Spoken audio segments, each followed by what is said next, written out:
মা খাদিজা রাদিয়াল্লাহু আনহা পাগল হয়ে গেছে। হায়রে আমার ব্যবসার জন্য তো এমন যুবক দরকার, আমার ব্যবসা টিকায় রাখতে পারবো, আমার মাল দৌলত টিকায় রাখতে পারবো, এমন ম্যানেজার দরকার। আল্লাহর নবীর কথাবার্তা দেখে, চাল চলন দেখে, নবীজির বেশভূষা দেখে, নবীজির বচন ভঙ্গি দেখে, নবীজির আদর্শের প্রতি মুগ্ধ হয়ে মা খাদিজা চিন্তা করতেছে, ম্যানেজারকে যদি আমি স্থায়ী ম্যানেজার বানাইতে পারি আমার ব্যবসায় অনেক লাভ হবে। সুবহানাল্লাহ বলেন। মা খাদিজা সিদ্ধান্ত নিল, প্রস্তাব দিল, মুহাম্মদ তোমাকে আমি স্থায়ীভাবে ম্যানেজার বানাইতে চাই। বলে কিভাবে?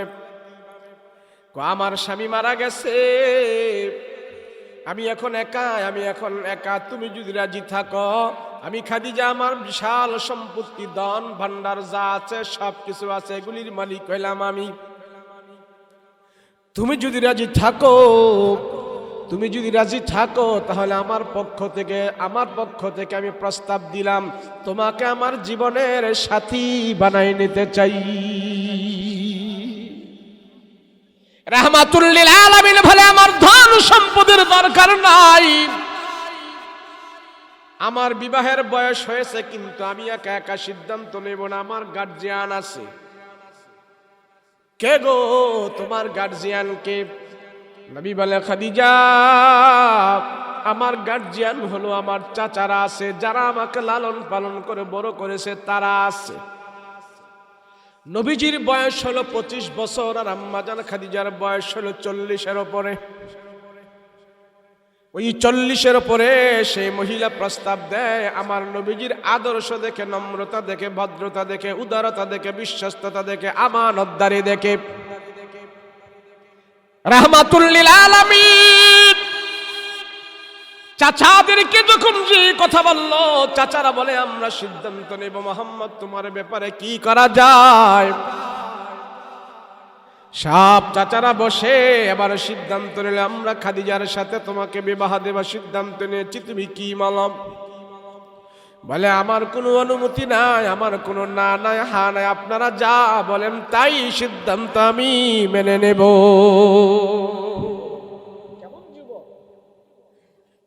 রাহমাতুল লিল আলামিন বলে, আপনারা সিদ্ধান্ত নেন। মুসলমান ভাইরা রে, আমার লম্বা কথা, রাহমাতুল লিল আলামিন নবী আমার, আরে সরদার দু আলম, বিশ্ব জাহানের সম্রাট, দু জাহানের সম্রাট, ওই নবীজির বিবাহ সম্পন্ন হইল। প্রথম বিবাহ একজন 45 বছরের মহিলার সাথে। মা খাদিজা রাদিয়াল্লাহু আনহাকে যখন বলা হলো মুহাম্মদ রাজি আছে, তুমি প্রস্তাব দিয়েছো, তোমার প্রস্তাবে রাজি আছে, তার চাচারাও রাজি। যেদিন মা খাদিজার বিবাহটা আমার রাসূলের সাথে পড়ানো হয়, আম্মা জান খাদিজা রাদিয়াল্লাহু আনহা আমার পয়গম্বরের কাছে 40 কেজি স্বর্ণ নবীকে উপহার দিয়েছিল। ওগো রহমতের নবী গো, আমি খাদিজা খুশি হয়ে 40 কেজি স্বর্ণ আপনাকে দিলাম। আল্লাহর নবী সেই স্বর্ণ গ্রহণ করে নাই, এক টুকরা স্বর্ণ নিজের জন্য ব্যবহার করে নাই। আলহামদুলিল্লাহ, আলহামদুলিল্লাহিল্লাযী খালাকাল ইনসান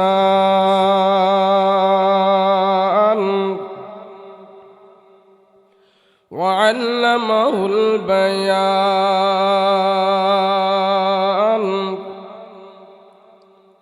ওয়া আতানাল ঈমান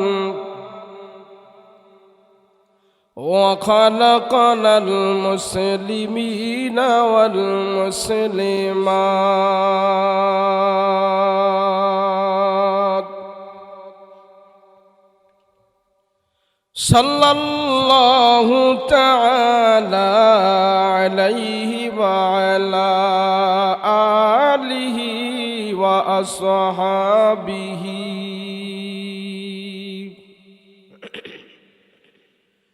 وأزواجه وأهل بيته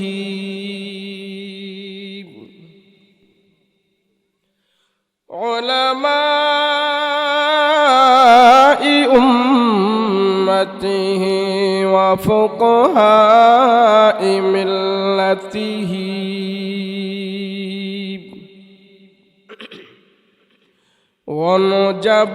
ونجباء طريقته أجمعين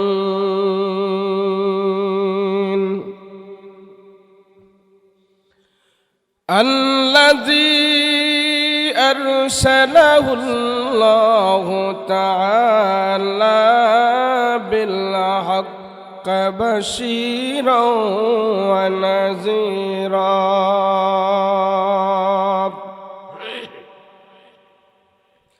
وداعيا إلى الله بإذنه وسراجا منيرا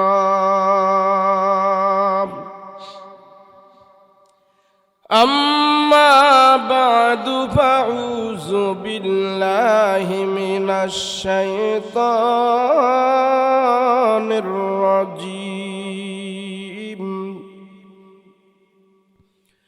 بسم الله الرحمن الرحيم ومن يطع الله والرسول فأولئك مع الذين أنعم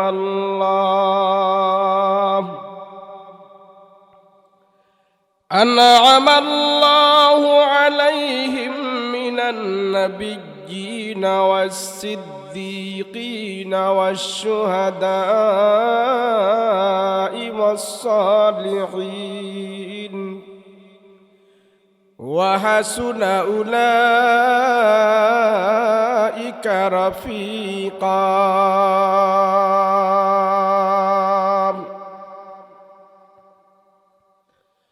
قال سيدنا رسول الله صلى الله عليه وسلم لا يؤمن أحدكم حتى أكون هواه تبعا لما جئت به أو كما قال النبي عليه الصلاة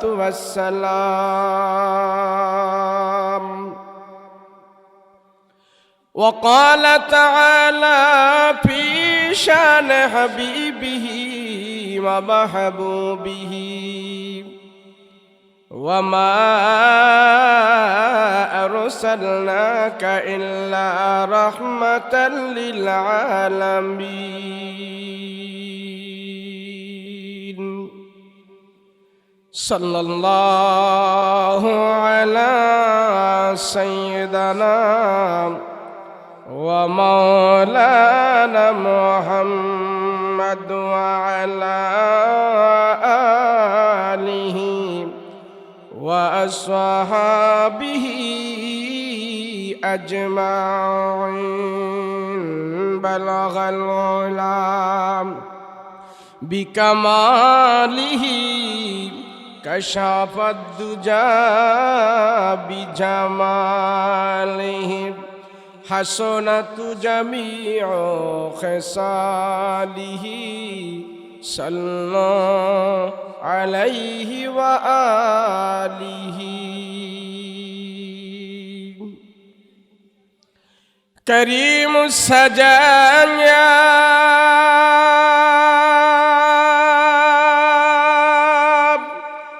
جميل الشيم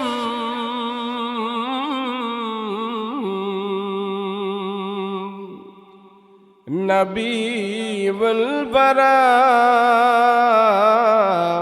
شفيع الأمم بلغ العلا بكماله كشف الدجى بجماله حسنت جميع خصاله صلى আলাইহি ওয়া আলিহি।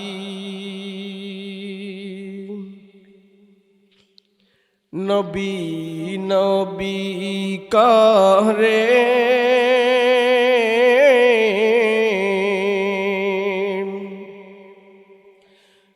আর কত কাল আমি কাঁদব, নবী নবী বলে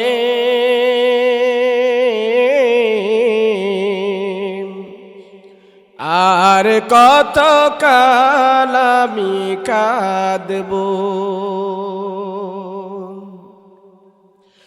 আপন নয়নে কাব জানি, আপন নয়নে কাব জানি, নবীজিকে আমি দেখব, নবী নবী করে আর কত কাল আমি কাঁদব, নবী নবী করে আর কত কাল আমি কাঁদব। মিঠে যাবে মনের জ্বালা, মিঠে যাবে মনের জ্বালা, নবীজিকে আমি দেখলে, নবী নবী করে আর কত কাল আমি কাঁদব। আপন নয়নে কাব জানি, আপন নয়নে কাব জানি, নবীজিকে আমি দেখব, নবী নবী করে আর কত কাল আমি কাঁদব, নবী নবী করে আর কত কাল আমি কাঁদব। আলহামদুলিল্লাহ, আল্লাহ পাকের দরবারে শুকর আদায় করছি, বলি আলহামদুলিল্লাহ।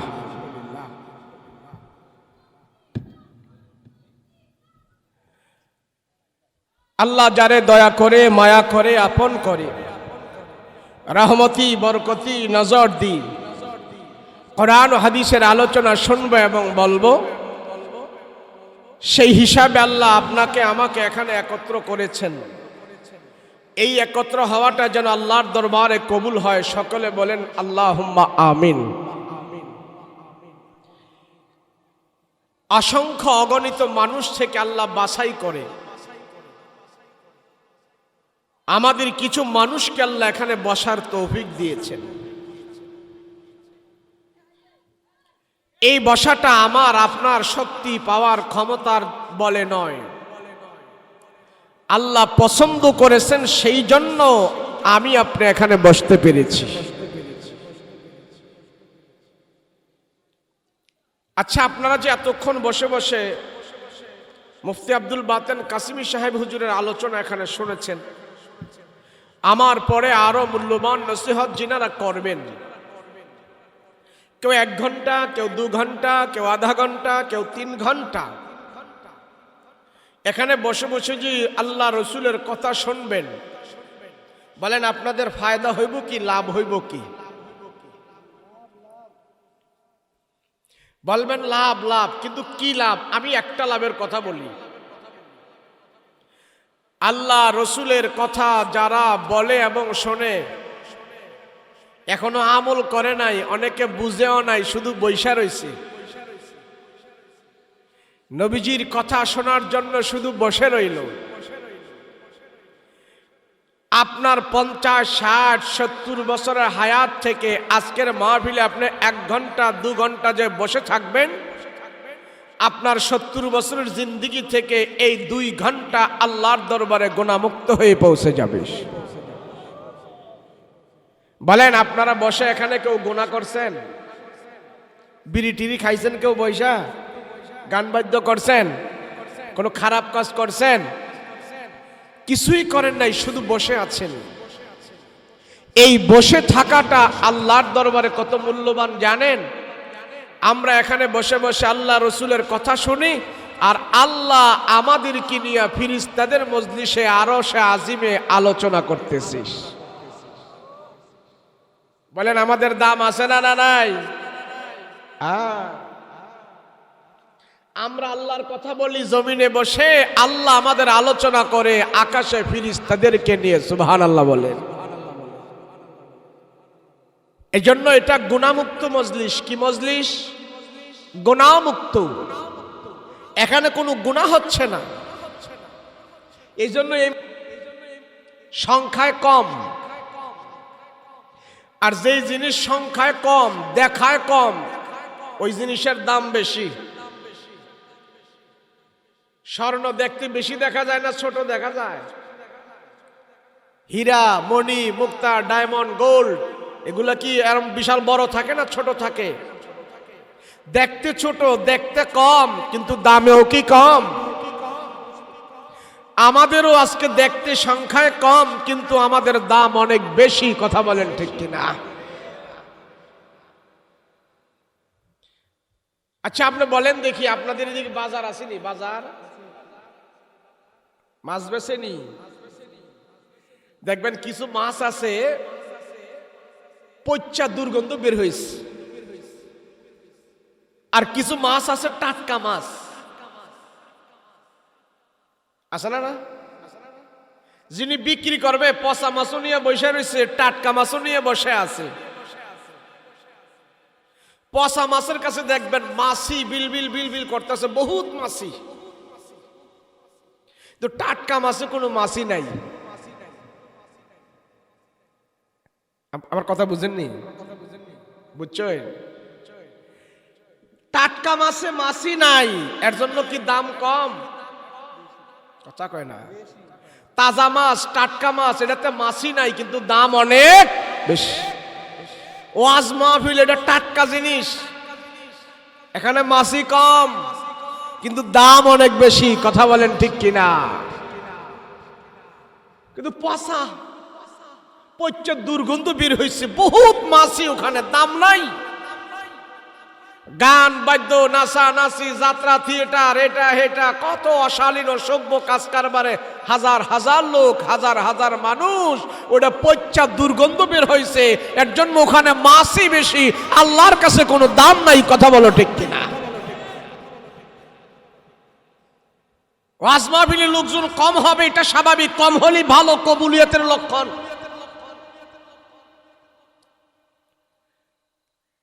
এই যে আপনি, আমি তো যুক্তি দিয়ে বুঝাইতেছি, জান্নাতেও মানুষ কম হবে, জাহান্নামে মানুষ বেশি হবে। আচ্ছা, পৃথিবীতে কি কাফের বেঈমান বেশি নাকি মুসলমান বেশি? কথা কন না, সবাই কন না। কি বেশি? কাফের মুশরিক বেশি। বেহেশতে যাইব নি? কথা কন না, একটাও যাইব না।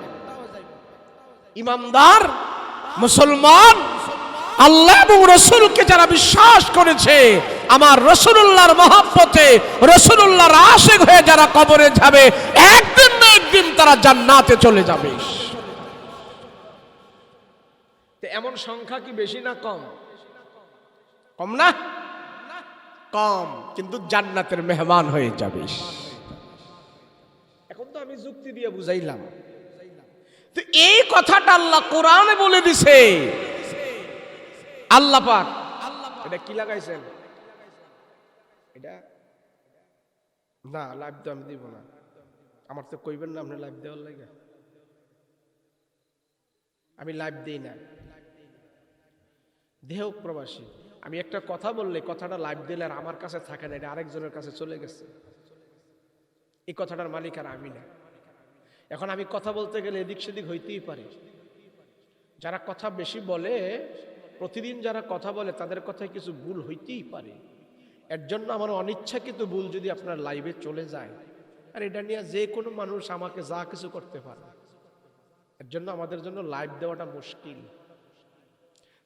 বুঝছেন না? দরকার আপনি কতটুক দিচ্ছেন, এতটুক দেওয়ার পরে আর বন্ধ করে দেন, দিয়েন না, আমাকে সমস্যা হয়, বুঝেন না? পরিস্থিতি সব বুঝা চলন লাগে আমাদের, বুঝেননি? কে বক্তায় ওয়াজ করে গেছে 6, কিন্তু এটা ইসলাম বিদ্বেষীরা পরের দিন এটার 9 বানায় নেড়ে ছেড়ে দিব। বক্তায় ওয়াজ করে গেছে 9, হেরা এটারে কারসিট করে পরের দিন এটা নেড়ে ছেড়ে দিব 6। বক্তায় কইছে 9, মিডিয়াওয়ালায় ছেড়ে দিছে 6। বক্তায় কইছে 6, মিডিয়াওয়ালায় ছেড়ে দিছে 9। এমন করে আপনারা তো জানেন না, বক্তাদের বয়ানগুলো মনিটরিং করার জন্যে, বক্তাদের বয়ানগুলো এগুলা কি বলতেছে বক্তারা, এগুলি পর্যবেক্ষণ করার জন্য গোয়েন্দা বিভাগের একটা টিমই আছে। বক্তারা কি বলতেছে, আমাদের কথাগুলো এইভাবে যাচাই হচ্ছে, বাছাই হচ্ছে। 2-1 কথা এদিক সেদিক হয়েছে, পরে কল করে বলবে আপনি থানায় আসেন। এটা তো লাইফ না, এটা নির্দিষ্ট। হ্যাঁ, যদি কোনো ভুল করে তো হ্যার নামে আমি মামলা দিন না, কিন্তু যে লাইভ দিবে হেরে তো পাইতাম না, বুঝছেন নি? না, এটা আপনারা হয়তো অনেকে জানেন না, এটা আমাদের রিস্ক। আপনি বসে ভিডিও করেন, অসুবিধা নাই, লাইভ দিয়েন না। তো যাই হোক, আল্লাহ যেন আমাদেরকে সমস্ত বালা মুসিবত থেকে যেন হেফাজত রাখে, আপনাদেরকে যেন আল্লাহ হেফাজত রাখে, বলেন আমিন। যে কথাটা আমি বলতেছিলাম, আল্লাহ পাক জাহান্নামের ভিতরেও মানুষ বেশি দিবে, জান্নাতের ভিতরে মানুষ কম থাকবে। আমরাও যদি সমাজের হালচালের দিকে তাকাই, তো আল্লাহ যেই যেই কারণে মানুষদেরকে জাহান্নামে দিবে, যেই কথাগুলো আল্লাহ কোরআনে বলেছে, সেই সব কথাগুলো কোরআন থেকে যখন আমরা রিসার্চ করি, দেখি জাহান্নামী কারণগুলো সমাজের মানুষের ভিতরে আমরা বেশি দেখতে পাই। বলেন, নামাজির সংখ্যা বেশি না কম? কথা কন না, বেশি না কম? নামাজির সংখ্যা কম, অথচ জান্নাতে যাওয়ার জন্য নামাজটাকে আল্লাহ চাবি বানাইছে। কোন এই চাবি কয়জনের হাতে আছে? এই চাবি নেই না, মানুষ কি কম না বেশি? কম না? অথচ এই বেহেশতে যাবে কম সংখ্যক লোকেরা। তো জান্নাতের চাবি নেওয়ার লোক কম, সেজন্য আল্লাহ আগেই বলে দিছে জান্নাতে যাবে কম মানুষ আর জাহান্নামে যাবে বেশি। এবং কোন ধরনের লোকগুলো জাহান্নামে যাবে সেই কথাগুলো আল্লাহ কোরআনের আয়াতে ধরে তুলেছে। বিসমিল্লাহির রাহমানির রাহিম।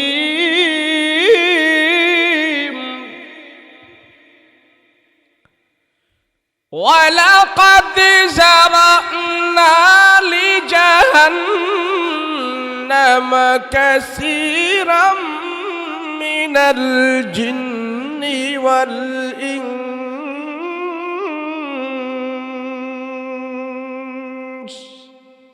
আল্লাহ কয় অবশ্যই অবশ্যই জিন এবং ইনসানের ভিতর থেকে জাহান্নামী যাইব বেশি। আল্লাহ কয়, কে কয়? বলেন না, হুজুরে কয় না আল্লাহ কয়? আল্লাহ বলে জাহান্নামেই যাবে বেশি, জান্নাতে যাবে। আল্লাহ এবং তাকিদ করে কইছে। এই আয়াতের লাস্টে আবার বলতেছে কোন ধরনের মানুষগুলো জাহান্নামে যাবে বেশি, ওই তাদের আলোচনাও আল্লাহ এই আয়াতের শেষে করেছে। লাহুম কুলুবুল লা ইয়াফকাহুনা বিহা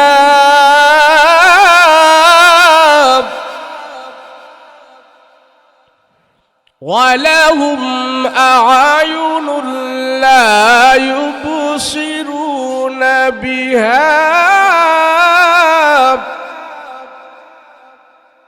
ولهم آذان لا يسمعون بها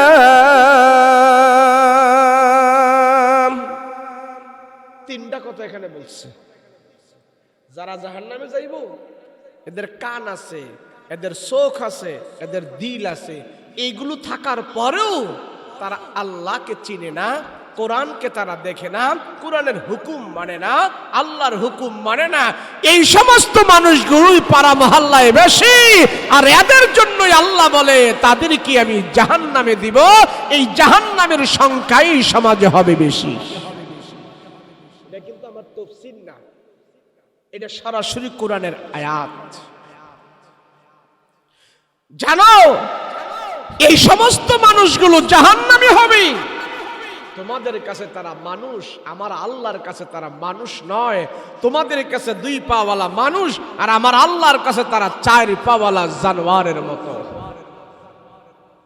এই ছেলেরা বসো বসো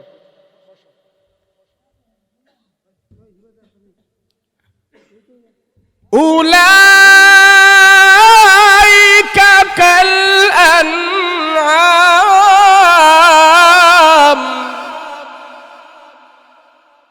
بل هم أضل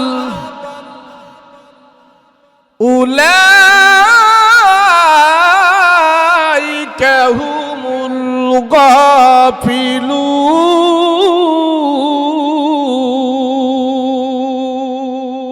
الغافلون আল্লাহ জানাই দিতেছে জানো যারা অন্তর থাকার পর চোখ থাকার পর কান থাকার পর আমার আল্লাহকে চিনে না আল্লাহকে বুঝে না কোরআনকে মানে না নামাজ পড়ে না সম্মানিত কপাল লাগায়া আমার সাজদা দেয় না এরা তোমাদের কাছে মানুষ হতে পারে আমার আল্লাহর কাছে এরা মানুষ নয় এরা হলো চতুষ্প জানোয়ারের মতো বরং শুধু জানোয়ার নয় জানোয়ারের চাইতে আরো নিকৃষ্ট হলো এই মানুষগুলো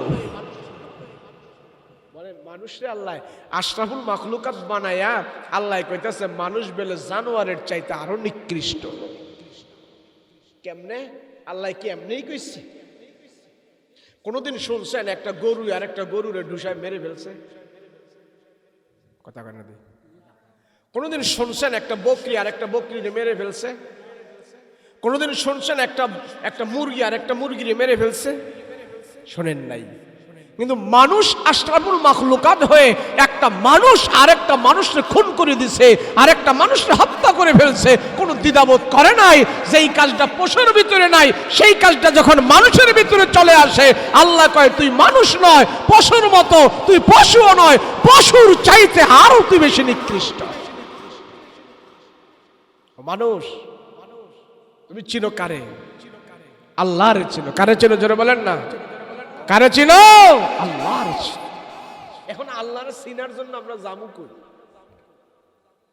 আল্লাহর চিনা যায় কেমন নবী চিনা যায় কেমন আল্লাহ চিনা যায় কেমন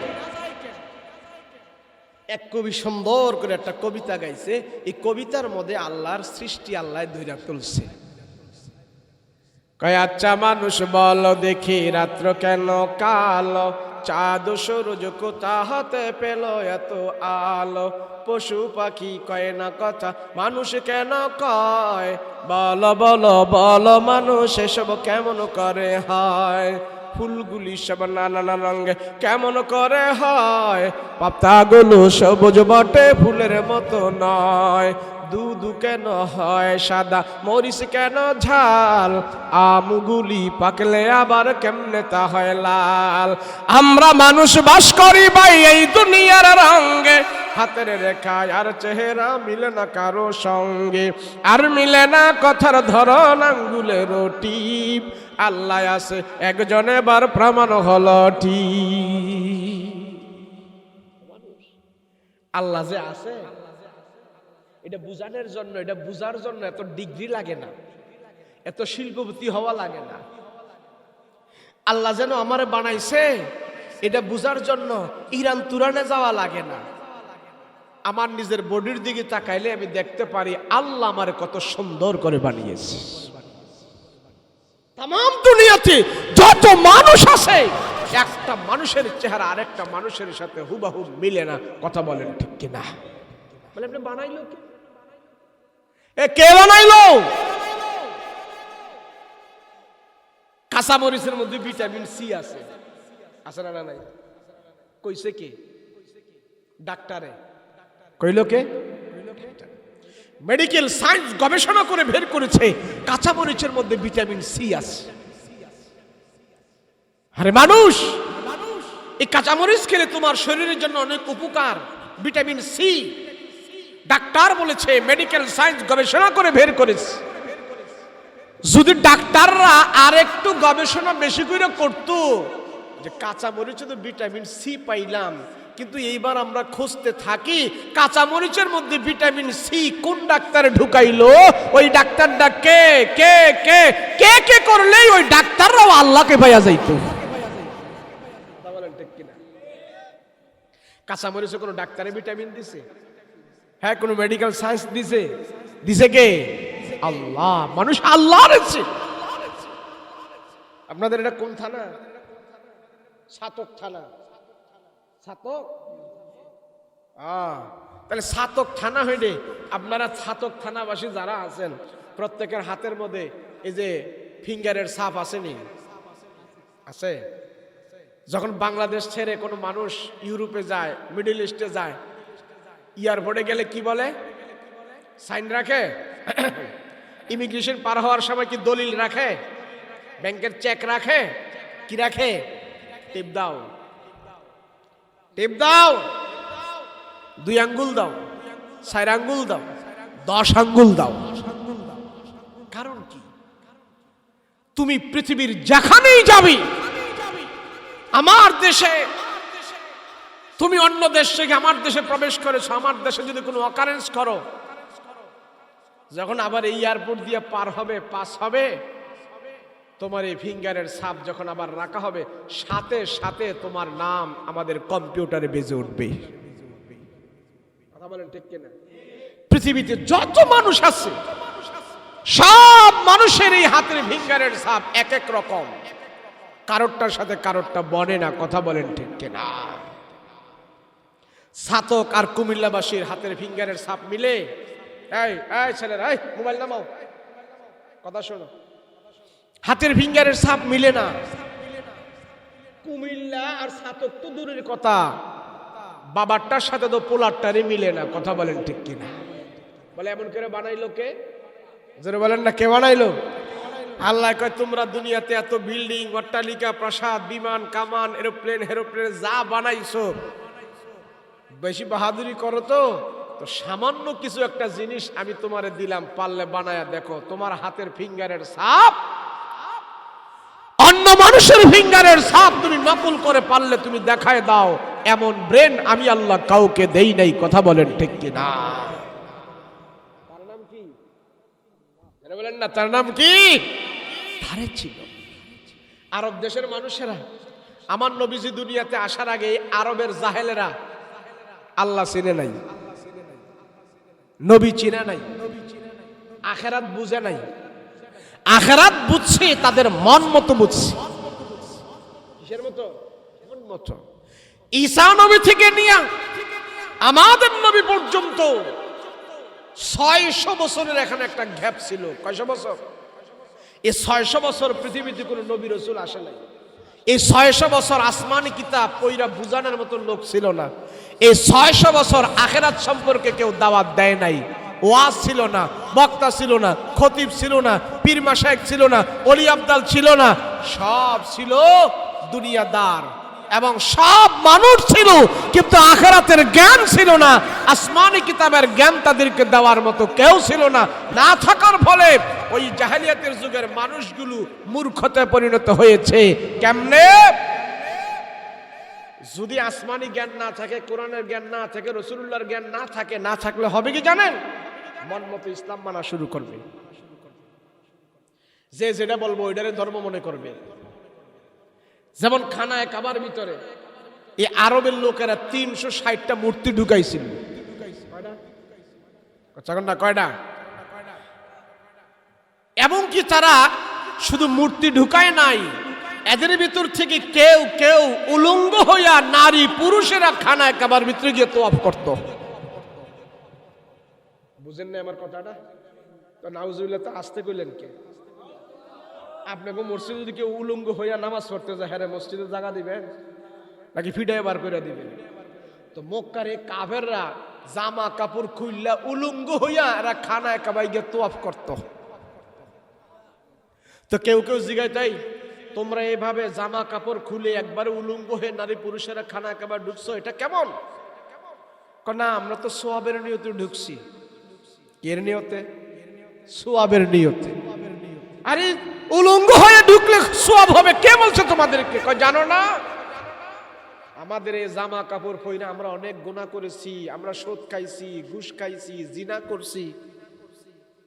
তো এই গুনাহের কাপড় চোপড় নিয়ে যদি আমরা আল্লাহর ঘরের ভিতরে যাই, খানায় কাবায় যাই, তাহলে এটা কেমন খারাপ দেখা যায় না? সেই জন্য যেই কাপড় পরে আমরা গুনাহ করছি এডি গায়ের টেনে খুইলা সব ফালাই দিয়া এরপরে আমরা উলঙ্গ হইয়া খানায় কাবায় ঢুকছি সোয়াবের নিয়তে। বুঝেন আল্লাহ? ভালো মানুষের যদি মাথা খারাপ হয়, হ্যাঁ পাগল কয়, পাগলের মাথা খারাপ করলে যা হয় এদের অবস্থা তা হইছে। আরে মানুষ নবী রাসূল না থাকার কারণে তাদের যে অবস্থাটা হয়েছে, জিজ্ঞেস করে খানায় কাবায় উলঙ্গ হয়ে ঢুকছো, কয় সোয়াবের নিয়তে ঢুকছি, গুনাহ করছি, জামা কাপড় পরে এগুলি ভালাই দিয়ে আসছি। তো জামা কাপড় পরে গুনাহ করছে, এর জন্য জামা কাপড় বাদ দিয়া উলঙ্গ হয়ে ঢুকছো, তো যে যন্ত্রপাতি দিয়া গুনাহ করছো হেডিও তো কাটতে লাগানোর দরকার ছিল, ঠিক না? কিন্তু আসমানি কোরআনি জ্ঞান নাই, আসমানি জ্ঞান নাই। নবী রাসূল ছিল না 600 বছর। কয়শো বছর ধরে কর? 600। ওই জাহেলিয়াতের সমাজে আল্লাহ আমার রাসূলকে প্রেরণ, ওই অসভ্য এক সমাজে মুহাম্মদুর রাসূলুল্লাহকে সম্ভ্রান্ত পরিবারে আল্লাহ পাক দিয়েছেন। নবীজি সেই সমাজটাকে সোনার সমাজে পরিণত করে দিয়েছে। সুবহানাল্লাহ। নবী ছাড়া এটা কারো দ্বারা সম্ভব ছিল না। কথা বলেন ঠিক কি না? আল্লাহ জানে আমার নবীরে কখন পাঠাইতে হবে। কেরে এদের ওষুধ অ্যান্টিবায়োটিক ছাড়া লোকাল ওষুধে কাম হইতো না, আর আমার রাসূল হলো তাদের জন্য অ্যান্টিবায়োটিক ওষুধ। কথা বলেন ঠিক কি না? নবীজি আসছে, নবীজি আসার পরে আস্তে আস্তে করে নবীজি বড় হয়েছে। 8 বছর, 9 বছর, 10 বছর, 12 বছর, 20 বছর, 30 বছর, 40 বছরে যাওয়ার পর আল্লাহ এবার ঘোষণা করছে, নবীজি এবার কালেমার দাওয়াত আপনি শুরু করেন। 40-এর আগে বলে নাই। 40-এর আগে মক্কার কাফের মুশরিকরা সবাই শুধু দেখছে মুহাম্মদ রে। নবীজি কথায়, জবানে, ওয়াদায়, সব দিক দিয়ে মুহাম্মদ এক নম্বর। ছোটকালে আবু জাহেল একবার দেখছে যে মুহাম্মদ, আমরা শুনেছি আসমানি কিতাবের বড় বড় ধর্মযাজকরা বলে গেছে মুহাম্মদ হবে একজন, আর সে নবী হবে। তো এটা নবী হবে যখন ঘোষণা আসে, প্রকাশ পায়, তখনই না। কিন্তু আবু জাহেলের টের পাইছে আমার রাসূল যখন 7 বছর বয়স ছিল, তখনই টের পাইছে এটা যেন সত্য পয়গম্বর। নবীজি একবার খেলাধুলা করতেছে, তো খেলাধুলা করতেছে বিকেল বেলায় সব গার্জিয়ানের ছেলে মেয়েদের বাবা মারা এসে মাঠ থেকে নিয়ে যায়। তো নবীজিকে কেউ নেয় না, পরে আছে। তো নবীজি কান্না করতেছে। তো আবু জাহেলের রাস্তা দিয়ে যাইতেছে, ঘোড়া নিয়ে জিজ্ঞেস করতেছে, মুহাম্মদ কাঁদো কেন? কি হয়েছে? কাঁদো কে? নবীজি বলল, সবার বাপ মা এসে সবাইকে নিয়ে যাচ্ছে, আমাকে কেউ নেয় না, আমি কিভাবে বাড়িতে যাব? তো আবু জাহেল, কারে বলো কি, আমরা আসি না, তুমি উঠো, আমার ঘোড়ার উপরে উঠো। আবু জাহেল তো রাসূলের বংশধর, ঘোড়ার উপরে উঠো। তো নবীজিরে আবু জাহেলে ঘোড়ার উপরে বসাইছে, আর আবু জাহেলে নবীজির সামনে গিয়া ঘোড়ার উপরে বইছে। বসার পর এবার ঘোড়া মাটির মধ্যে যে 4 ঠ্যাং বাঁকা করে পড়ছে, আবু জাহেল ঘোড়ার উপরে বৈশা ঘোড়ারে টান দেয়, উঠ উঠ।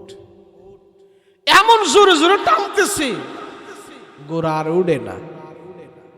তা আবু জাহেলের হাতে যে চাবুক ছিল, এই চাবুক দিয়ে এমন জোরে বাড়ি দিছে, উঠ। সিরাতের কিতাবে লেখে ওই ঘোড়ার জবান দিয়ে আওয়াজ বের হয়ে গেছে। ঘোড়া বলতেছে, ও আবু জাহেল, মোহাম্মদকে যতক্ষণ পর্যন্ত সামনে না বসাবি অতক্ষণ পর্যন্ত আমি ঘোড়া বসছি, এক কদম আর সামনে যাব না। আবু জাহেল টের পাইছি মোহাম্মদ যে কে, আমি টের পাইছি। সুবহানাল্লাহ বলেন না। এবার নবীজিকে আবু জাহেলে সামনে বসাইছে আর আবু জাহেল পিছনে বসছে।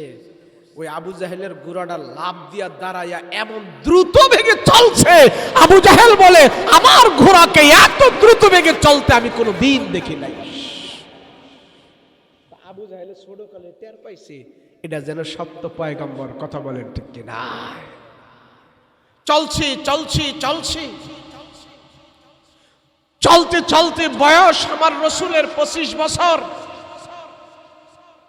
মক্কায় সম্ভ্রান্ত পরিবারের যিনি 10 জন শিল্পপতির ভিতরে একজন শিল্পপতি ছিল মহিলা মানুষ, নাম ছিল মা খাদিজা রাদিয়াল্লাহু আনহা।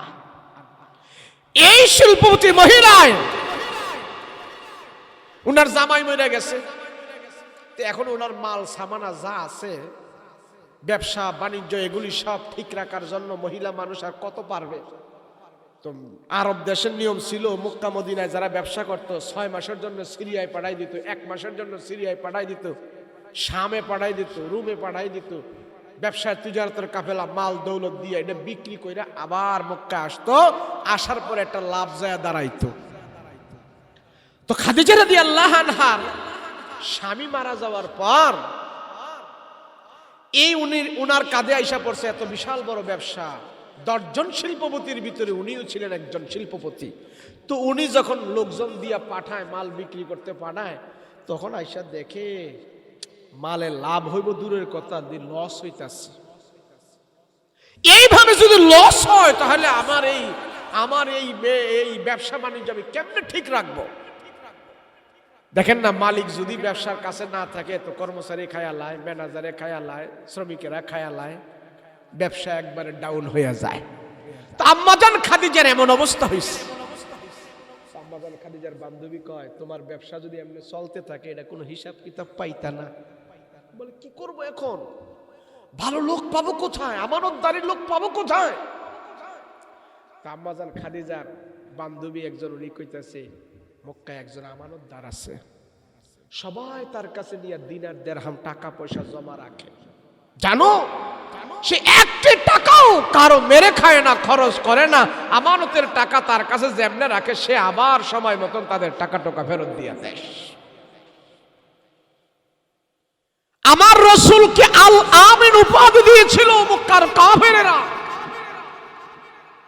নবীরে আল আমিন উপাধি আল্লাহ দেয় নাই, সর্বপ্রথম কাফেররা দিছে। মুহাম্মদ তুমি আল আমিন, তুমি সত্য।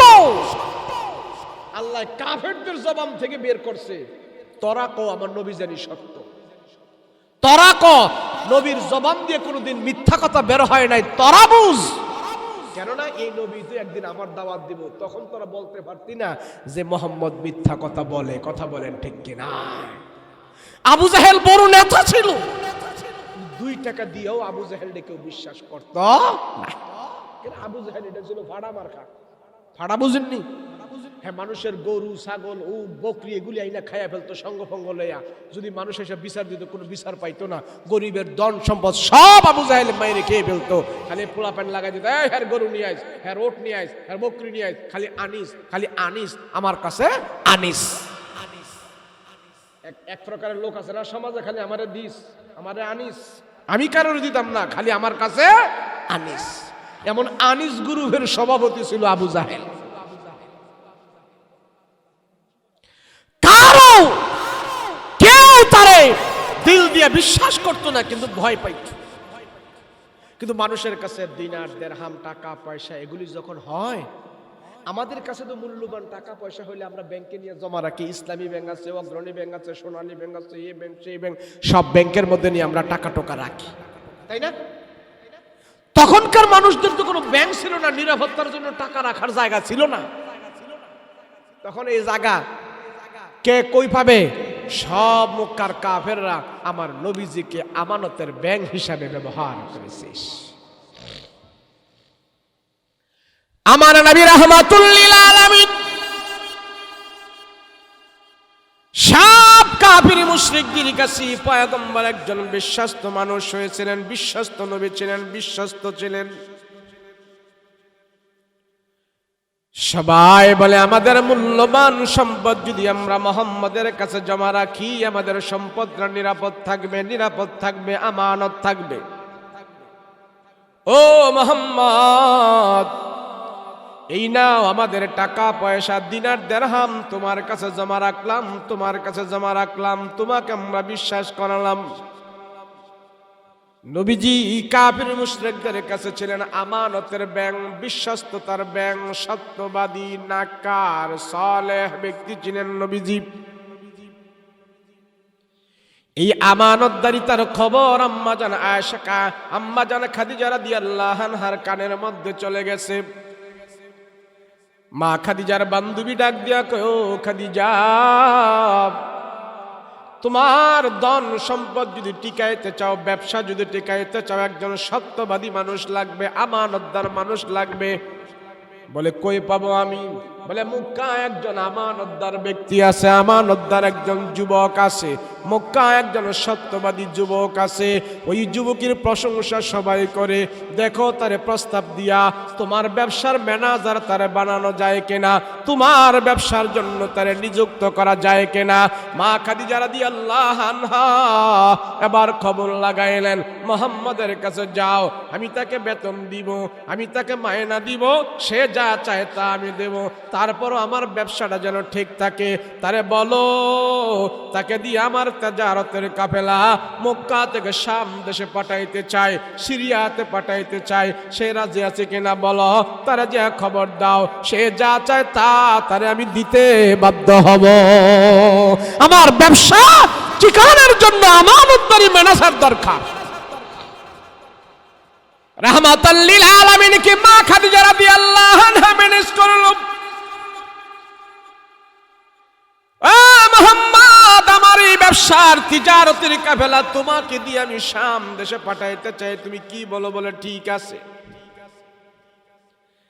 আল্লাহর নবী রাহমাতুল লিল আলামিন মা খাদিজা রাদিয়াল্লাহু আনহার ব্যবসার তিজারতের কাফেলা নিয়ে সিরিয়ায় চলে গেল।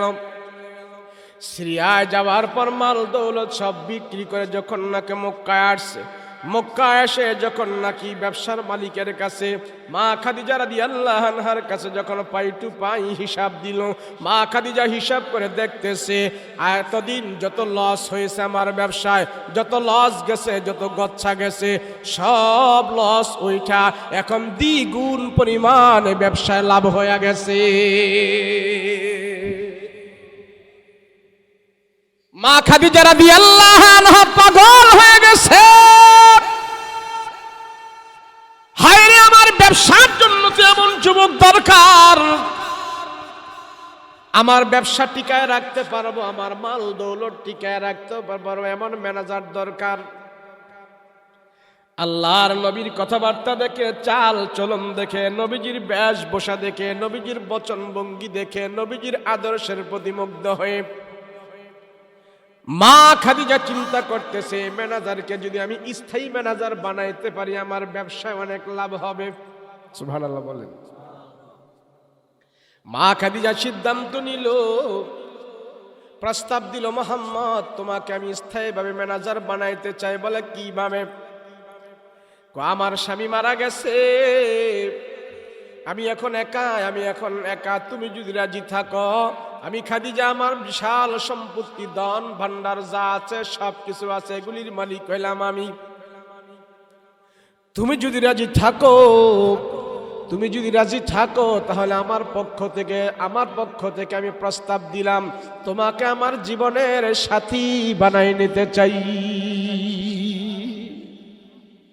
রাহমাতুল লিল আলামিন বলে, আমার ধন সম্পদের দরকার নাই,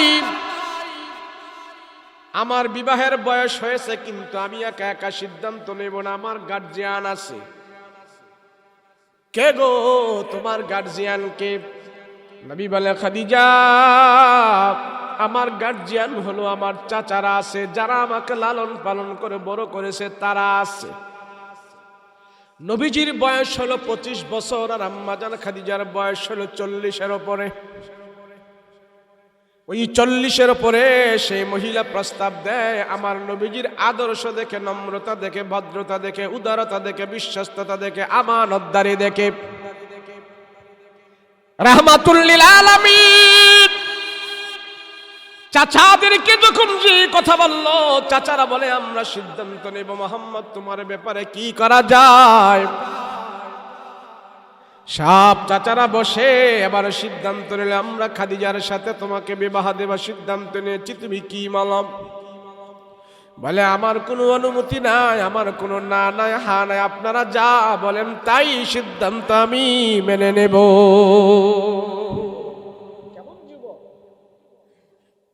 রাহমাতুল লিল আলামিন বলে, আপনারা সিদ্ধান্ত নেন। মুসলমান ভাইরা রে, আমার লম্বা কথা, রাহমাতুল লিল আলামিন নবী আমার, আরে সরদার দু আলম, বিশ্ব জাহানের সম্রাট, দু জাহানের সম্রাট, ওই নবীজির বিবাহ সম্পন্ন হইল। প্রথম বিবাহ একজন 45 বছরের মহিলার সাথে।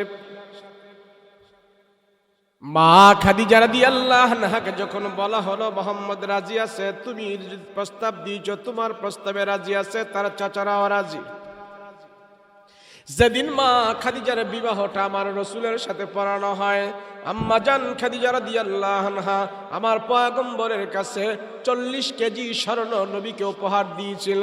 ওগো রহমতের নবী গো, আমি খাদিজা খুশি হয়ে 40 কেজি স্বর্ণ আপনাকে দিলাম। আল্লাহর নবী সেই স্বর্ণ গ্রহণ করে নাই, এক টুকরা স্বর্ণ নিজের জন্য ব্যবহার করে নাই, সব রাস্তায় কবুল করে দিয়েছে, সব দিয়ে দিস।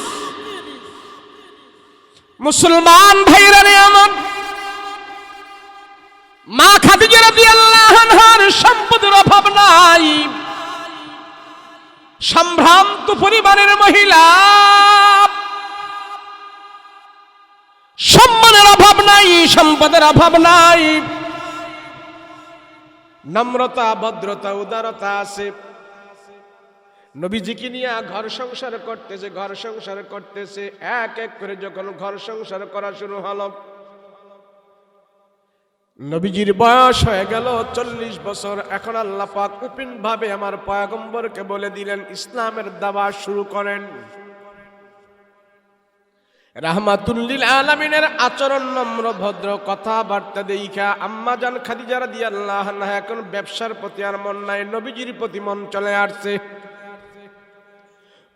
প্রথম বিবাহ বলছিল, আমার সম্পদ টিকায় রাখবো, আমার সম্পদের সম্পদ টিকায় রাখবো, আমি শিল্পপতি ধরে রাখবো। এখন আর সেই সম্পদের কথা মনে নাই। রাহমাতুল লিল আলামিনকে পায়া এখন আমার নবীর কথা সে স্মরণ করে, আমার নবীর প্রতি সম্মান দেখায়, নবীজির খেয়াল বেশি রাখে, সম্পদের খেয়াল আর বেশি রাখে না। এইভাবে যখন নাকি চলতেছে, আল্লাহর নবী রাহমাতুল লিল আলামিন যেদিন প্রথম হেরা গুহায় পয়গম্বরের উপরে কোরআন নাজিল হয়েছে, নবীজি সেই হেরা গুহার উপরে যায় বসবাস করতেন, সেখানে যায় ধ্যানমগ্ন থাকতেন, সেখানে যায় আল্লাহর ধ্যানমগ্ন থাকতেন। হেরা গুহা পাহাড়টা এমন বড় পাহাড়, যেই পাহাড়ে কোরআন নাজিল হয়েছে, ওই পাহাড়ে এখন 250 কিলোমিটার উপরে। আমি আপনার যখন উঠতে যাই, 2.5 ঘন্টার উপরে লাগে, 3 ঘন্টার উপরে লাগে। আমরা সাধারণ মানুষরা সে পাহাড়ের উপরে উঠতে পারি না, কিন্তু রাহমাতুল লিল আলামিন আমার নবী সেই হেরা পাহাড়ে যখন নাকি দানামগ্ন হয়া সেখানে কোরআন তেলাওয়াত করতেন, নবীজি সেখান থেকে আসতেন না, অনেক দিন পর পর সেখান থেকে আসতেন। আর মা খাদিজা আমার পয়গম্বরকে সেখানে প্রত্যেক দিন 2 বেলা নবীর জন্য খাবার পৌঁছায়া দিতে। আমরা মক্কায় গেলে, হজে গেলে এই পাহাড় দেখলে, আমি এখন পর্যন্ত উঠি না, আলহামদুলিল্লাহ আপনাদের দোয়ায় বহুতবার গেছি, এখন পর্যন্ত সেই পাহাড়ে উপরে দেখলে ছোট ছোট মানুষ দেখা যায়, পিপিলিকার মতো দেখা যায়। এই পাহাড় অধিক চাইলে আমার মাথা ঘুরে যায়, কারো 2.5 ঘন্টা, 3 ঘন্টা, 4 ঘন্টা পর্যন্ত লাগে ওখানে উঠতে। আর মা খাদিজা প্রত্যেক দিন আমার রাসূলকে সেখানে 2 বেলা খাবার পরিবেশন করে দিয়ে আসতেন। কেমন ভালোবাসতেন! রাহমাতুল লিল আলামিনের খবর নেই, মহব্বত করে যত্ন নেই। আল্লাহ নবী দিনের দাওয়াতের জন্য যখন নাকি দূর দেশে যাইতেন, মা খাদিজাকে ঘরের ভিতরে দিয়া যাইত। 2 দিন 3 দিন পর্যন্ত আম্মা জান কোনো খাবার পাইতেন না। রাহমাতুল লিল আলামিন 2-3 দিন পরে নবীজির মনে হয়েছে, হায় রে খাদিজা কেমন করে ঘরের ভিতরে আছে, আমি তো কোনো খাবার দাবার দিয়ে আসে নাই। রাহমাতুল লিল আলামিন আমার নবী যখন নাকি দাওয়াতের কাজ শেষ করে আবার যখন নাকি ঘরে আসতেন, ঘরে আয়েশা দেখে মা খাদিজা রাদিয়াল্লাহু আনহার মুখটা মলিন হয়ে গেছে। আম্মা জান খাদিজা একবারে বাঁকা হয়ে শুয়ে আছে, চোখগুলো খোলে না, ঘুমাইতেছে। রাহমাতুল লিল আলামিন বুঝতে পারলেন মা খাদিজা খাবার নাই, ক্ষুধার যন্ত্রণায় একবারে কাতর হয়ে দুর্বল হয়ে পড়ে আছে। রাহমাতুল লিল আলামিন নবী আমার আম্মা জান খাদিজা রাদিয়াল্লাহু আনহার এইভাবে কপালের মধ্যে এসে যখন হাত রাখলেন, মা খাদিজা আস্তে আস্তে করে নবীজির চেহারার দিকে তাকাইলেন, চোখগুলো খুললেন। আম্মা জান খাদিজা আমার পয়গম্বরের চেহারার দিকে তাকায় তাকায় একটু মুস্কে মুস্কে হাসতেছেন। আল্লাহর নবী ডাক দেখো খাদিজা, আজকে কয়েকদিন হয়ে গেল তোমার কোনো খাবার দিতে পারে নাই, তোমার পেটের মধ্যে কোনো খাবার নাই, আমি দেখতেছি তোমার মুখটা একবারে শুকায় গেছে, কিন্তু আমার চেহারার দিকে তাকায় তাকায় তুমি হাসতেছো, কারণ কি? মনে হয় তোমার কোনো যন্ত্রণা নাই, মনে হয় তোমার পেটে কোনো ক্ষুধা নাই। আম্মা জান খাদিজা রাদিয়াল্লাহু আনহা ডাক দিয়ে বলে, ইয়া রাসূলুল্লাহ, ইয়া হাবিবাল্লাহ, রহমতের নবী, নবী গো আজকে 2 দিন 3 দিন ধরে আমার পেটের মধ্যে কোনো খাবার নাই, তাতে আমার কোনো অসুবিধা নাই। আল্লাহর নবী আপনি যখন আমার মাথার মধ্যে হাত রেখেছেন, আমি যখন চোখগুলো খুলি আপনার চেহারার দিকে তাকাইলাম, কেমন যেন আপনার চেহারাটা দেখার সাথে সাথে আমার 3 দিনের পেটের ক্ষুধা পর্যন্ত দূর হয়ে গেছে। ইয়া রাসূলুল্লাহ, নবী গো আপনি যখন আমার মাথার মধ্যে হাত রাখছেন, আমার শরীরের ক্লান্ত দূর হয়ে গেছে, আপনার চেহারাটা দেখার পর আমার পেটের ক্ষুধা দূর হয়ে গেছে। ও রহমতের নবী, আমি আর কিছু চাই না, খাবার দাবারের প্রয়োজন নাই, আমি আপনাকে চাই, আমি আপনাকে ভালোবাসি, আপনার মহব্বত করি। রাসূল গো আপনি যেইভাবে বলেন সেইভাবে আমার জিন্দেগিটা আমি চালাইতে রাজি আছি। আল্লাহু আকবার। আল্লাহর নবী রাহমাতুল লিল আলামিন মাঝে মাঝে বলতেন, খাদিজা তুমি সম্ভ্রান্ত পরিবারের একজন মহিলা, তুমি সম্মানিত একজন মহিলা, তোমার সেই সম্মান আমি দিতে পারি নাই। তুমি আমার ঘরে আসার পর ভালো করে তুমি জামা কাপড়ও পাও নাই, ভালো করে খাবারও পাও নাই, সেই জন্য তুমি আমার প্রতি রাগ করিও না, রাগ করিও না গো আম্মা, রাগ করিও না খাদিজা, তুমি আমার প্রতি রাগ করিও না। আম্মা জান খাদিজা আমার নবীর জন্য একটা ছায়া হয়ে দাঁড়ায় আছিলেন।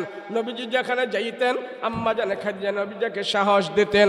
মক্কার কাফির মুশরিকরা গামছা লাগায় যখন নাকি আমার নবীকে অলিগলে দিয়ে হেসরাইতো, টানা হেসরা করতো, আম্মা জান খাদিজা আমার পয়গম্বরের পাশে যা দাঁড়াইতেন, হে কাফির মুশরিকরা, তোমাদেরকে একটু মায়া নাই, তোমাদেরকে একটু দয়া নাই?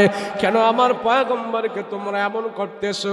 হে তায়েববাসীরা, কেন আমার পয়গম্বরকে তোমরা এমন করতেছো? জানো জানো, তামাম পৃথিবীর চাইতো আমার নবী সবচেয়ে বেশি দামি, দুজাহানের চাইতো আমার নবী সবচেয়ে বড় দামি। আমার পয়গম্বরকে তোমরা এমন করতেছো। আম্মা জান খাদিজা মাঝে মাঝে আমার পয়গম্বরকে যায় এইভাবে ধরে রাখতেন।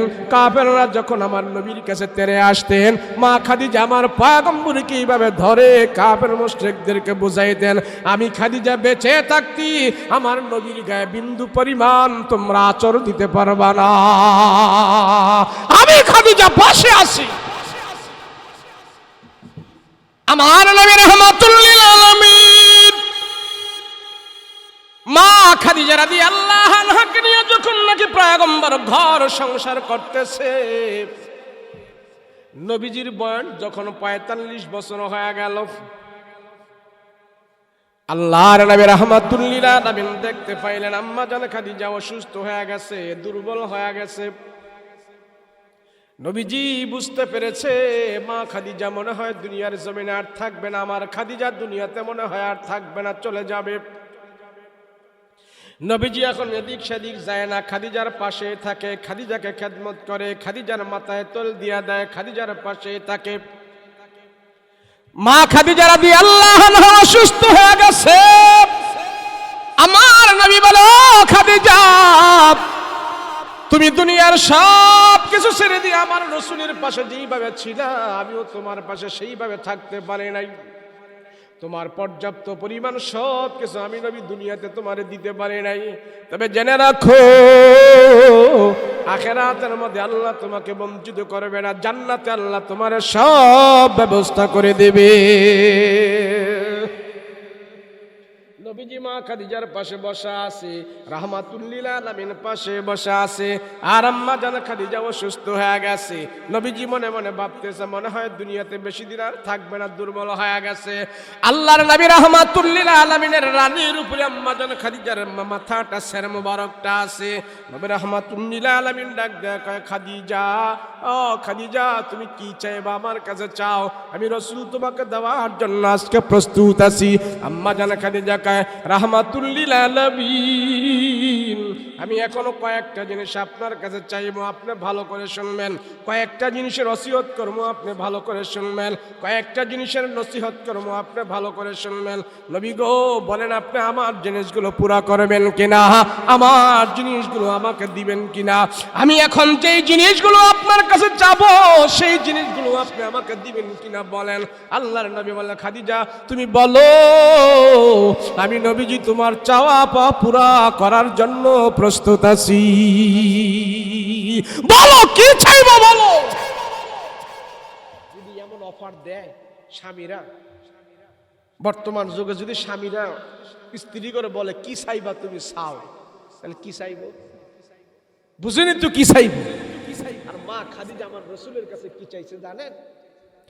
নবীজির কাছে আম্মা জান খাদিজা বলে, ইয়া রাসূলুল্লাহ, আমি আপনার কাছে 1 নম্বরে একটা জিনিস চাবো, 2 নম্বরে দ্বিতীয়টা জিনিস চাবো, 3 নম্বরে আমি 3 নম্বর জিনিস চাবো। রাসূলের 3টা জিনিস আপনার কাছে আমি চাবো, নবীজি আপনি আমার জন্য দিবেন। আমি জানি আপনি ওয়াদা করলে সেটা মিস করবেন না, আপনি সেটা পুরো করবেন। রাসূল বলে, খাদিজা চাও, আমি তোমার জন্য দিতে প্রস্তুত আছি, তুমি চাও। এবার আম্মা জান খাদিজা রাদিয়াল্লাহু আনহা আমার রাসূলের কাছে বলে, ইয়া রাসূলুল্লাহ, ইয়া হাবিবাল্লাহ, ও পয়গম্বর, আমি যদি আপনার আগে দুনিয়ার জমিন থেকে বিদায় হয়ে যাই, আমি ইন্তেকাল করি, নবী গো আমার 1 নম্বরের চাওয়া হইল আপনি নিজের হাতে আমাকে দাফন কাফন করাবেন। 2 নম্বরে রাসূল, আপনি আমাকে মুর্দারি কাপড়, মার্কিন কাপড় দিয়ে আমাকে কাফন দাফন করাবেন না।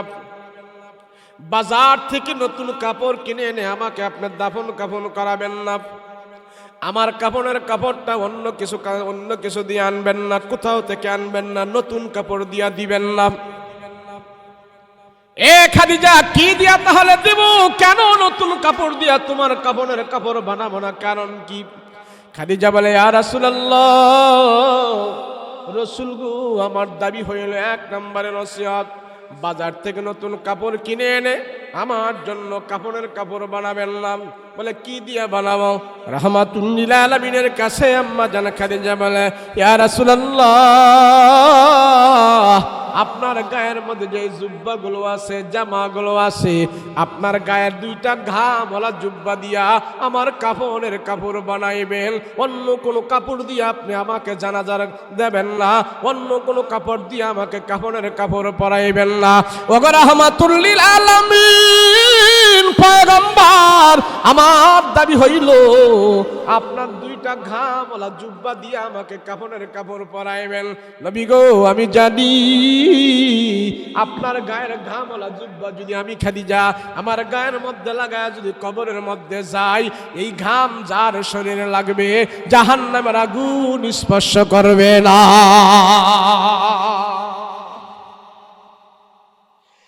রাহমাতুল লিল আলামিন আমার 1 নম্বর ওসিয়ত। দুনিয়া থেকে বিদায় হওয়ার পর রাসূল আপনি নিজের হাতে আমাকে দাফন কাফন করাইবেন। 2 নম্বর ওসিয়ত পয়গম্বর গো, আপনার নিজের গায়ের 2টা গামলা জুব্বা দিয়ে আমার দাফন কাফন করাইবেন, আমার কাপড়ের ব্যবস্থা করবেন। নবীজি আমার 3 নম্বরের ওসিয়ত গো পয়গম্বর। 3 নম্বরের ওসিয়ত হইল আপনি যখন নাকি আমাকে নিজের হাতে কবরের ভিতরে রাখবেন, কবরের ভিতরে রাখার পর সব সাহাবীরা কবর থেকে চলে আসবে।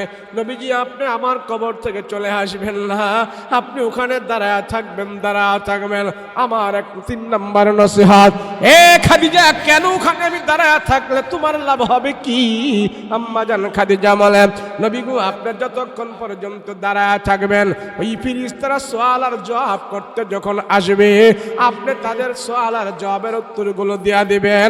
সেই জন্য আপনি আমার কবরের পাশে দাঁড়ায়া থাকবে।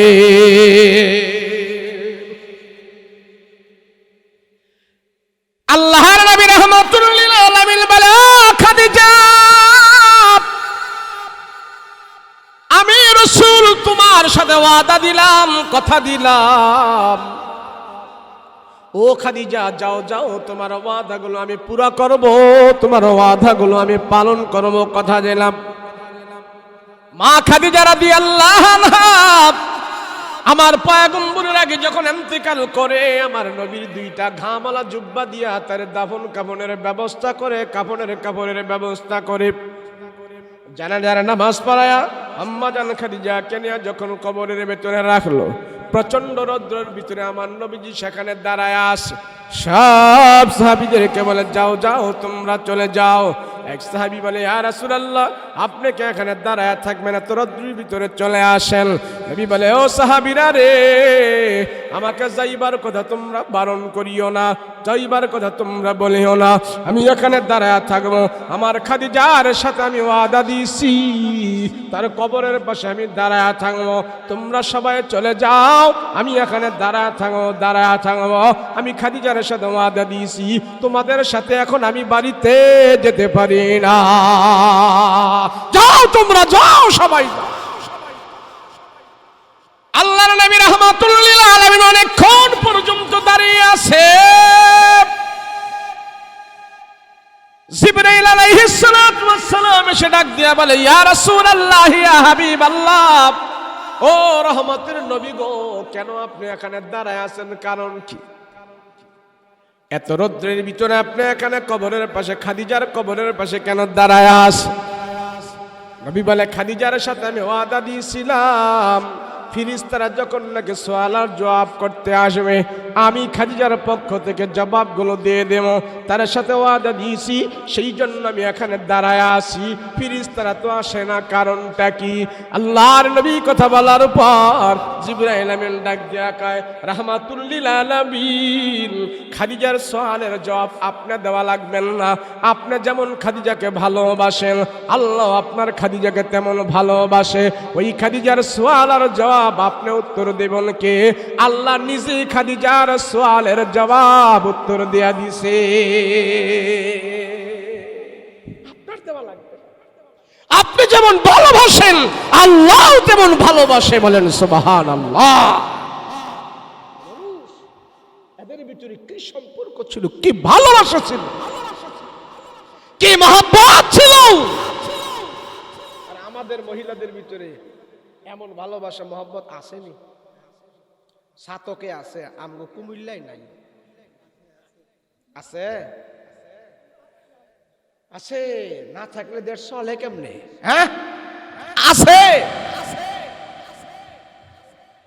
আল্লাহর দিনের বুঝ আপনারা পুরুষেরা যেইভাবে ওয়াজ শোনেন, মহিলাদেরকেও হাক্কানি আলেমদের বুজুর্গদের ওয়াজ এইভাবে শোনার সুযোগ করে দিবেন, দেখবেন ওরা ভালো হয়ে যাবে। আমরা পুরুষ যারা দুনিয়াতে আসছি সবাই নারী জাতির পেট থেকে আসছি, কথা বলেন ঠিক কিনা? আমার মায়ের জাতির পেট ছাড়া আমরা পুরুষ দুনিয়াতে কোনোদিন আসতে পারি। সেজন্য দুনিয়াতে যত বড় বড় বুজুর্গ হয়েছে, আল্লাহর ওলি হয়েছে, বড় আলেম হয়েছে, আবেদ হয়েছে, আমরা যদি তাদের ইতিহাস পর্যবেক্ষণ করি তাহলে দেখতে পাই এই বুজুর্গ হওয়ার পিছনে তার শিক্ষা, তার দীক্ষা, তার পড়াশোনা নয়, তার বুজুর্গ হওয়ার পিছনে, ওলি হওয়ার পিছনে তার মা বাবার সেখানে সবচেয়ে বড় অবদান রয়েছে। বাইজিদ বোস্তামির নাম শুনছেন আপনারা? কথা কন না দি। বাইজিদ বোস্তামি আল্লাহর ওলির নাম শোনেন নাই? উনি কোন কলেজে পড়ছে, কোন মাদ্রাসায় পড়ছে? ওনার উস্তাদ কে? কোন মাদ্রাসায় পড়ে নাই, কলেজ ভার্সিটিতে পড়ে নাই, আক্ষরিক জ্ঞান দিয়ে আল্লাহর ওলি হয় নাই। ওই বাইজিদ বোস্তামির মা তারে তালিম দিয়েছে, আদব শিখাইছে। মায়ের তালিমের কারণে, মায়ের মেহনতের কারণে আল্লাহ তারে জগৎ বিখ্যাত ওলি বানাইয়া দিচ্ছে। আমার মায়েরা সন্তানদেরকে তালিম দেয় না। সন্তান পেটে নিয়া সিনেমা দেখে, সন্তান পেটে নিয়া নাটক দেখে, সন্তান পেটে নিয়া নগ্ন অশ্লীল ছবি দেখে, সন্তান পেটে নিয়া বেপরদা হয়ে চলে, সন্তান পেটে নিয়া হারাম কাজ করে, সন্তান পেটে নিয়া 2 নম্বরই করে, জিনা করে। সেই জন্য বর্তমান সন্তানগুলো ভালো হয় না, বেয়াদব হয়ে দুনিয়াতে আসে। কি রাগ করছেন নাকি আপনারা? যেই মা তার সন্তানকে পেটে নিয়ে সূরা ইয়াসিন তেলাওয়াত করবে প্রত্যেকদিন, রাসূল বলছেন এই সন্তান দুনিয়াতে সহজে ডেলিভারি হয়ে যাবে, মা এত কষ্ট পাবে না। কিন্তু এখন তো সিজার আর সিজার, সিজার আর সিজার, সিজার আর সিজার। কিতা এত সিজার কে? হ্যাঁ, সব নতুন আইছে আপনাকে লাগায় বাঙ্গাসুরে এত ওয়াজ করুন যেত না, পরে কবি মৌলবীরে দাওয়াত দিছে কাটায়। যাই হোক, এখন রাসূল পাক সাল্লাল্লাহু আলাইহি ওয়াসাল্লাম একজন আদর্শ সন্তান আমরা কেমনে হব? মা বাবাকে আগে শিক্ষা দিয়েছে।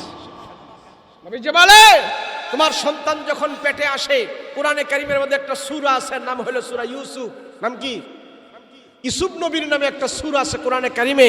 যেই মা তার সন্তানকে পেটে নিয়ে সূরা ইউসুফ বেশি বেশি করে তেলাওয়াত করবে, এই সন্তানের আকৃতি, গঠন প্রণালী সবকিছু সুন্দর হয়ে যাবে।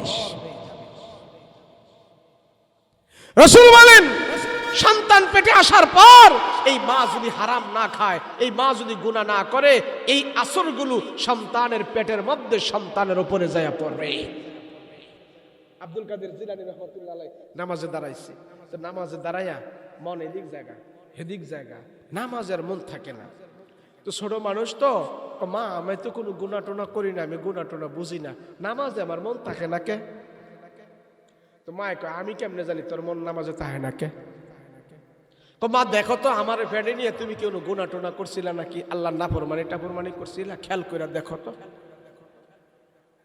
আল্লাহর ওলি তো প্রশ্ন তো করতেই পারে, কথা বলেন ঠিক কিনা? এখন আব্দুল কাদের জিলানী যখন মার এই কথা বলছে, মা আমার পোলায় হঠাৎ করে এটা কইলো কি আমারে? এখন খেয়াল করতেছে আমার সন্তান আব্দুল কাদের পেটের ভিতরে থাকা অবস্থা আমি কি করছি।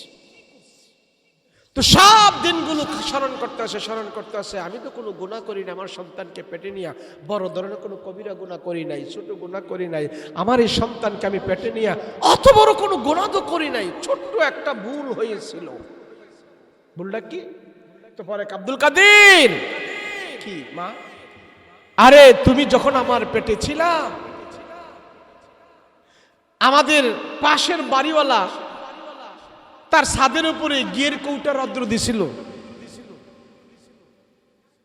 ঘিয়ের কৌটা রদ্র দিছিল, ঘিয়ের কৌটার মুখটা খোলা ছিল।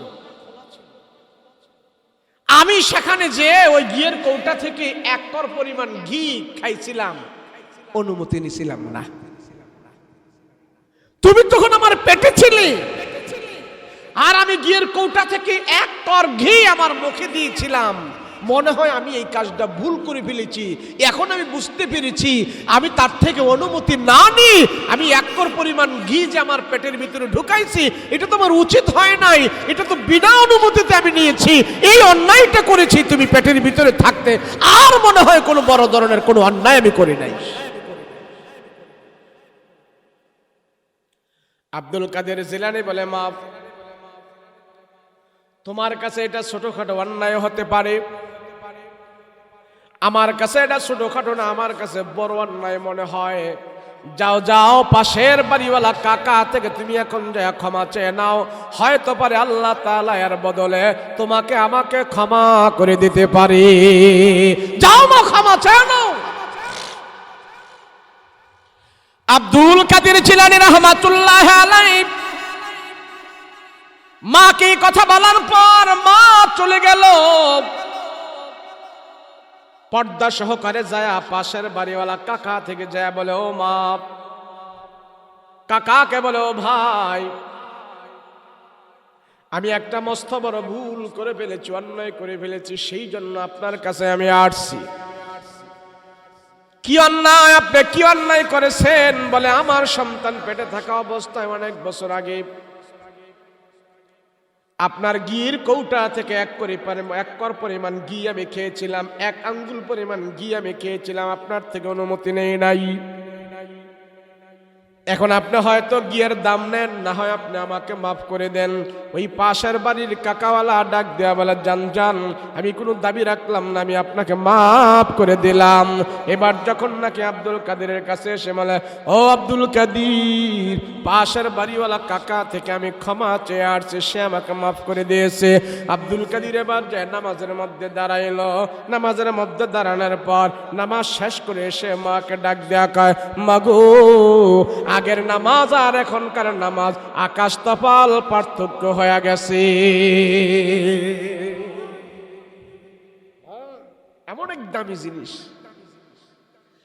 মা যার ভালো, সন্তান ভালো হতেই হবে। সন্তান ভালো হওয়ার প্রথম মেডিসিন হলো মা ভালো হওয়া। কেন? দুনিয়াতে যত সন্তান মায়ের পেট থেকে আসে, কথা বলেন ঠিক কিনা? যত বড় বড়, আপনি শাহজালাল রহমতুল্লাহ আলাই, এরপর শাহালি রহমতুল্লাহ আলাই, এরপর বাইজিদ বুস্তামি রহমতুল্লাহ আলাই, যত বড় খাজা মঈনুদ্দিন চিশতি রহমতুল্লাহ আলাই, শের সেন্দি বুরহানুদ্দিন রহমতুল্লাহ আলাই, যত আল্লাহর ওলিরা আছে, সবার জীবনী তালাশ করে দেখেন ওদের মায়ের অবদান তাদের বুজুর্গির পিছনে, কথা বলেন ঠিক কিনা? আমার মা বাবারও অবদান নাই। ফোলা একটা জন্ম হয়েছে, নাম একটা রাইখা তুইছি, এটা কাফের লগে নামটা মিলছে নাকি মুসলমানের সাথে মিলছে, এমন কোন হিসাব কিতাবও আমার নাই, কথা বলেন ঠিক কিনা? বলেন, আপনারা যে এখানে আছেন, আপনার নামটি রাখছে কে? একজনে কইছে, আর বাহিগো নাম হেরা নিজেরা নিজেরা রাখছে। আপনার নাম নিজেরা নিজেরা রাখছেন? কে রাখছে? কথা কোন জোরে কোন, কে রাখছে? বাবা মা। এখন অনেক জনে হুজুর নাম একটা রাখা তুলে দিয়ে চলে, এটা নিয়ে কত ওয়াজ করন লাগে? নাম একটা রাখা তুলে দিয়ে চলে, হারে মানুষ জানে না। যে সমস্ত কাফের মুশরিকরা আমার রসুলের কাছে আসছে কলমা পড়ার জন্য, তো নবী জিজ্ঞাসা করতো তোমার নাম কি? যখন নাম বলতো, এই নাম যদি জাহান্নামী নাম হইতো, এই নাম যদি খারাপ অর্থ হইতো, নবীজির সাথে সাথে তার নামটারে আগে চেঞ্জ কইরা এরপরে নবীজি তারে কলমা পড়াইতো। আর আমরা বলি একটা রাইখা তুলি চলে। এক যুবক আসছে রসুলের কাছে কালমা পড়তে, রসুল বলে তোমার নাম কি? বলে আমার নাম হলো আব্দুল উজ্জা। রসুল বলে এই নাম চলবে না মুসলমান হলে। উজ্জা মানে হইলো দেবতা, আব্দুল মানে হইলো বন্দা, তুমি হইলো দেবতার বন্দা। না না, আমি রসুল তোমার নাম পরিবর্তন করে দিলাম, আজ থেকে তোমার নাম হলো আব্দুল্লাহ, তুমি আর উজ্জার গোলাম নয়, আল্লাহর গোলাম হয়ে গিয়েছো। তো রসুল এইভাবে 60 বছর 70 বছর 100 বছরের কোন সাহাবী কাফের যদি এসে রসুলের কাছে কালমা পড়তো, নবীজি সাথে সাথে তাদের নাম আগে চেঞ্জ করে দিতেন। কিন্তু আমরা চেঞ্জ করি না, করি? আমরা চেঞ্জ করি না, একটা রাইখা তুলি চলছে। এমন এমন নাম আমাদের মাঝে আছে, ডাইরেক্ট সরাসরি নামগুলো জাহান্নামীদের সাথে মিলে যায়। কথা বলেন ঠিক কিনা? জাহান্নামীদের সাথে মিলে যায় আমাদের নাম। হাসরের ময়দানে আল্লাহ ডাক দিয়ে বলবে, সেন্টু জান্নাতে যা। তা আল্লাহ কবে কি রে, তোর আমলে জান্নাতি, ইমানে জান্নাতি, নামে দি জাহান্নামী, ব্যাপার কি? সেন্টিমেন্টু এগুলোর নাম তো জান্নাতি মানুষের নাম না, এটি জাহান্নামী মানুষের নাম। তো সেন্টু কইবে আল্লাহ নাম দো, আমি রাখছি না। কই কে রাখছে? আমার আব্বা আম্মায় রাখছে। তখন সেদিন এই সেন্টুর আব্বা আম্মারে ডাক দিবে, এদিকে কি ব্যাপার, তুমি সন্তানের নাম জাহান্নামীদের নামের সাথে মিলায় রাখলা কে? আল্লাহ অত খেয়াল টেল তো করি নাই, এত খেয়াল টেল করো নাই। আল্লাহ জাহান্নামী নাম সন্তানের নাম রাখছো কেন তুমি? সেজন্য আল্লাহ ওই মা বাবাকে এমন ধমক দিবি, আল্লাহর ধমককে সেদিন মা বাবার চেহারা কালো হয়ে যাবে। কেন সন্তানের নাম জাহান্নামী নাম রাখলি কেন? নাম দিয়ে কিছু হয় না। এর পরও নাম হলো মানুষের সবচেয়ে বড় সার্টিফিকেট। কথা বলেন ঠিক কিনা? বলে নাম যদি একটা রাখা তুই চলে, আমি যদি এখন রসগোল্লার নাম যদি পায়খানা রাখা তুই, কেউ খাইব নি? খাইব কেউ? তো নাম তো অবশ্যই লাগবে ভালো। আপনারা হয়তো এখানে অনেকজনে চিনবেন, আমরা ঢাকায় যেখানে নামাজ পড়াই, আমার এটা হলো দোলাইখাল কলতা বাজার, ঢাকা জসকোডের সামনে আমার মসজিদ। ওখানে আমি 10 বছর জুমার নামাজ পড়াচ্ছি। তো এটা তো পুরান ঢাকার আওতায় পড়ে, তো তাদের কথাবার্তা একটু পুরান ঢাকার সিস্টেম বুঝেন তো। এই যে শীত পড়তেছে, অনেক মুসল্লি তারাদেরকে মসজিদে আর পাবো না। তো যদি জিজ্ঞেস করি কিরে তোর যদি গরমের মধ্যে মসজিদে দেখিস, শীতের মধ্যে মসজিদে আহ না কে?